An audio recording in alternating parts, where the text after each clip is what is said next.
Hello दोस्तों, आज आपके सामने मैं एक काव्य पाठ करने वाला हूँ जो स्वर्गीय रामधारी सिंह दिनकर द्वारा लिखी गई है। इसका शीर्षक है कृष्ण की चेतावनी।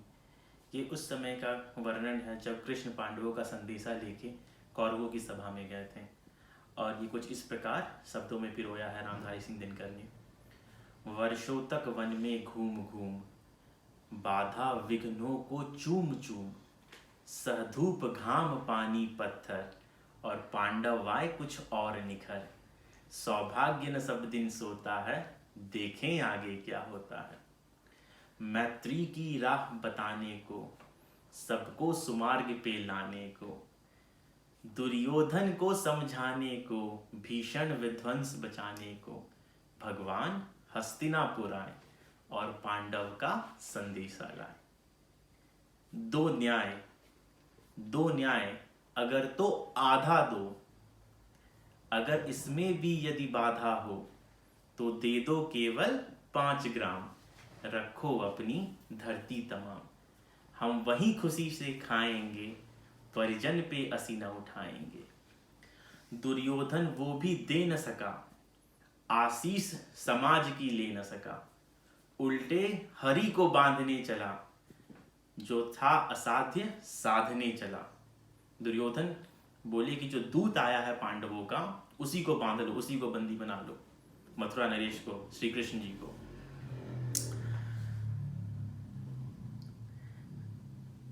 जब नास मनुष्य पे छाता है, पहले विवेक मर जाता है।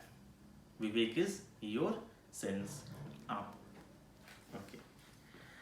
हरि ने भीषण हुंकार किया, भगवान भी क्रोधित हो गए कि मुझे बांध रहा है, क्योंकि पहले के ज़माने में जब दूत जाता था तो दूत को बांधते नहीं थे, वापस लौटा देते थे। लेकिन दुर्योधन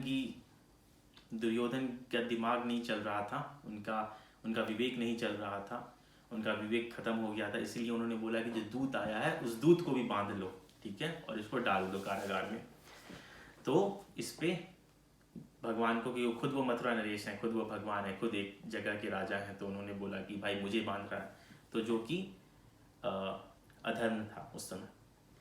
हरि ने भीषण हुंकार किया, अपना स्वरूप विस्तार किया, और डगमग डगमग दिग्गज डोले, भगवान कुपित होकर बोले, जंजीर बढ़ाकर साध मुझे, हाँ हाँ दुर्योधन बांध मुझे। तो भगवान ने भी उनको चैलेंज किया कि हाँ आप मुझे बांध सकते हैं तो बांध के दिखाओ। और दिग्गज मतलब 10 दिशाओं के मालिक, 10 दिशाओं के मालिक हिलने लगे, डर के मारे कांपने लगे। अब भगवान अपने बारे में बोल रहे हैं कि हाँ देखो, जो मेरा स्वरूप है वो कहाँ कहाँ है और किस हद तक है। यह देख गगन मुझ में लय है, यह देख पवन मुझ में लय है, मुझ में विलीन झंकार सकल, मुझ में लय है संसार सकल।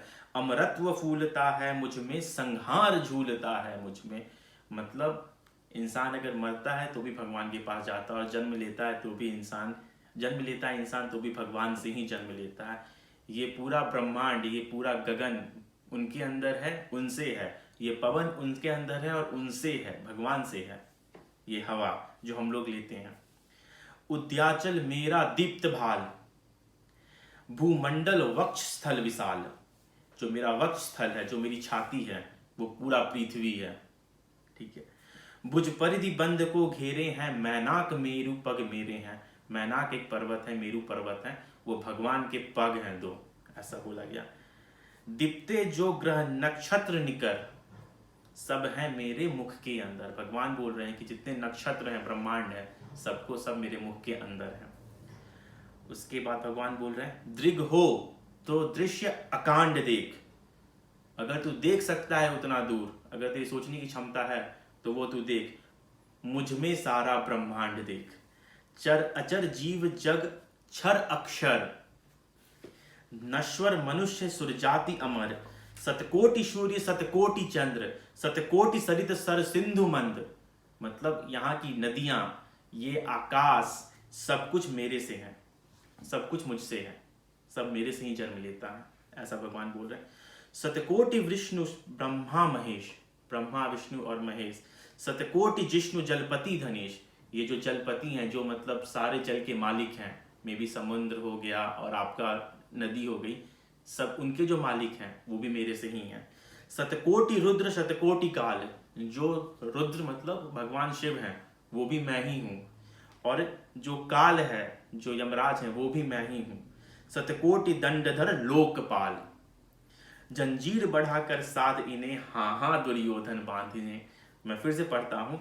शतकोटि विष्णु ब्रह्मा महेश, शतकोटि जिष्णु जलपति धनेश, शतकोटि रुद्र शतकोटि काल, शतकोटि दंडधर लोकपाल, जंजीर बढ़ाकर साध इन्हें, हाँ हाँ दुर्योधन बांध इन्हें। भूलोक अतल पाताल देख, गत और अनागत काल देख, यह देख जगत का आदि सृजन, यह देख महाभारत का रण। भगवान उसको उसी वक्त दिखा रहे हैं। मृतकों से पटी हुई भू है, पहचान इनमें कहां तू है। भगवान बोल रहे हैं कि अगर महाभारत हुआ तो जो धरती होगी वो मृतकों से, वो मरी हुई लाशों में बिछी हुई होगी, और इसमें तू देख सकता है तो पहचानती तू कहां पे है। अंबर में कुंतल जाल देख, पद के नीचे पाताल देख, देख मेरे पद के नीचे पाताल है, मैं धरती पे हूं। मुट्ठी में तीनों काल देख, भगवान बोल रहे हैं भूत भविष्य और वर्तमान देख मेरी मुट्ठी के अंदर है। मेरा स्वरूप विकराल देख, सब जन्म मुझी से पाते हैं, फिर लौट मुझी में आते हैं। तू जन्म लिया है, मेरे से ही जन्म लिया है, और मर के वापस मेरे में ही आएगा तू। जिह्वा से कढ़ती ज्वाल सघन, अब भगवान बहुत गुस्से में आ चुके हैं। जिह्वा से कढ़ती ज्वाल सघन, सांसों से पाता जन्म पवन, मैं सांस लेता हूं तो हवा चलती है। पर जाती मेरी दृष्टि जिधर, हंसने लगती है सृष्टि उधर। मैं जब भी मूंदता हूं लोचन, छा जाता चारों ओर मरण।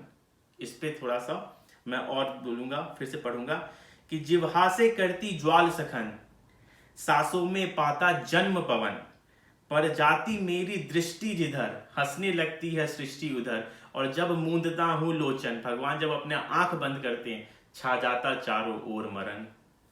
बांधने मुझे तू आया है, अब वो पूछ रहे हैं दुर्योधन से, बांधने मुझे तू आया है, जंजीर बढ़ाकर लाए, जंजीर बड़ी क्या लाया है। यदि मुझे बांधना चाहे मन, तो पहले बांध अनंत गगन।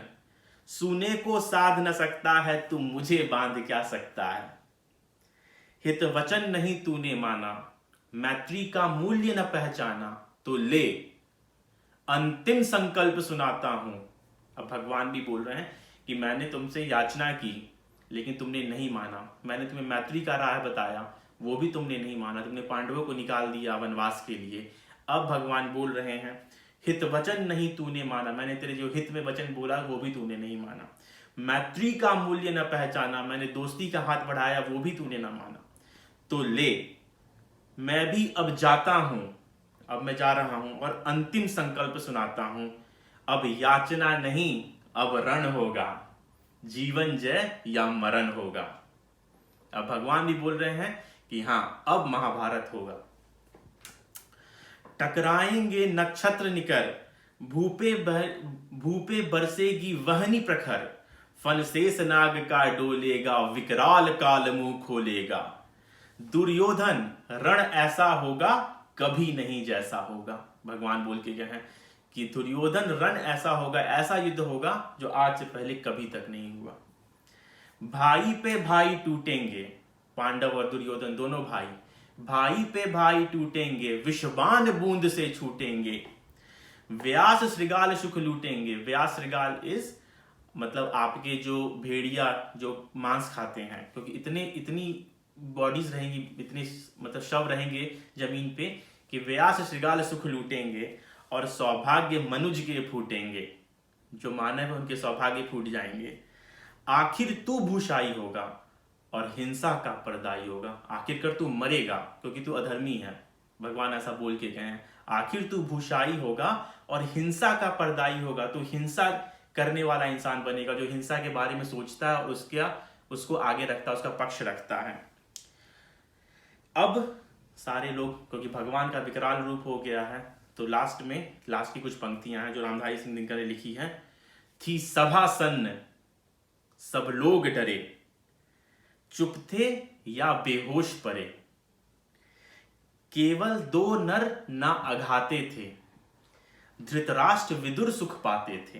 क्योंकि धृतराष्ट्र देख नहीं सकते थे और वो भगवान का विकराल रूप जिसने भी देखा सभा में सब या बेहोश हो गए थे या डर से कांप रहे थे।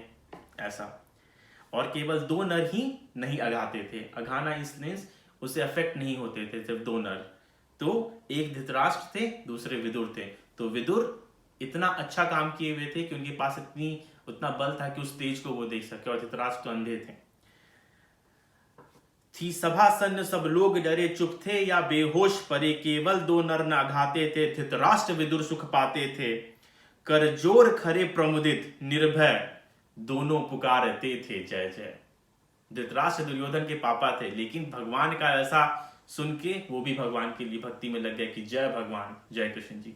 तो यहीं पे आपका ये कविता आपकी खत्म होती है, कृष्ण की चेतावनी।